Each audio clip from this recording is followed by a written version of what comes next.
Sveiki. Aš varpinės balandis Pranas. Puikiai išmanau jos ilgą istoriją. Katedros varpinė yra vienas seniausių pastatų Vilniuje. Prieš 600 metų tai buvo gynybinis bokštas sienos, kuris saugoja žemutinę pilį dalis. Vilniui plečiantis, bokštas tapo varpine. 17 amžiuje joje įrengtas laikrodis su 2 varpais. Iki šiol didesnysis varpas muša valandas, mažesnysis ketvirčius. Vėliau varpinė buvo perstatoma kartu su katedra, kol prieš 200 metų įgavo savo dabartinį pavidalą. Mano prosenelis pasakojo, jog 1931 metų balandžio mėnesį Vilniaus senamiestį apėmė potvynis. Varpinė ir visa katedros aikštė buvo apsemta patvinusios neries. Didžiausias vandens lygis buvo net 8,25 centimetrai. Pagrindinė vilniečių transporto priemonė tapo valtis. O pats miestas buvo panašus į Veneciją.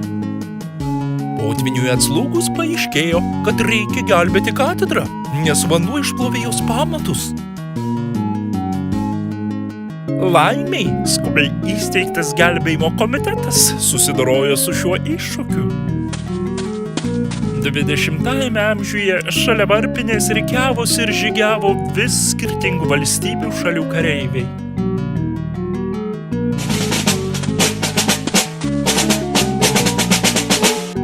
Sovietmečių katedra neveikė kaip šventovė, joje buvo paveikslų galerija.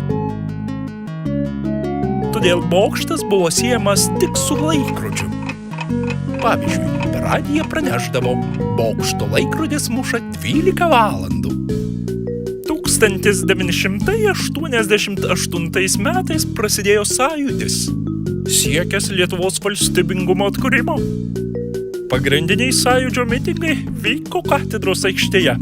Mano senelis juose irgi dalyvavo. Po metų šalia varpinės prasidėjo Baltijos kelias, rankomis susikreipusių žmonių grandinė, kuri nuo čia tęsiasi iki pat Talino. Dabar šią vietą žymi plytelė su basų kojų įspaudais. Katedros aikštėje lankėsi net 2 popiežiai – Jonas Paulius II ir Pranciškus. Nuo seno šalia varpinės vyko šventės ir vairūs renginiai. Viena seniausių miesto tradicijų – Kaziuko mugė. Švenčiama jau 400 metų. Pirmąjį kovo savaitgalį minint karalaičio Kazimiero paskelbimą šventuoju. Gražiausia katedros koplyčia pastatyta šio šventojo garbei. Joje ir dabar saugomos sidabrinis karstas su Kazimiero palaikais ir stebuklais garsėjantis jo paveikslas.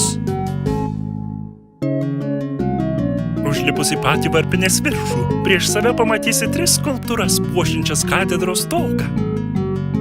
Viena iš jų vaizduoja šventąjį Kazimierą. Vienam iš 6 didžiųjų varpinės varpų taip pat suteiktas jo vardas. Neseniai, jau mano laikais, gražia tradicija tapo kalėdinės eglutės įžiebimas ir kalėdinio miestelio atidarymas. Aikštėje visada vyksta kas nors įdomaus. Miesto gyventojai ir svečiai taip pat labai mėgsta plytelę su užrašu stebuklas. Sakoma, kad atsistojus ant jos reikia sugalvoti norą ir apsisukti 3 kartus pagal laikrodžio rodyklę. Noras būtinai išsipildys.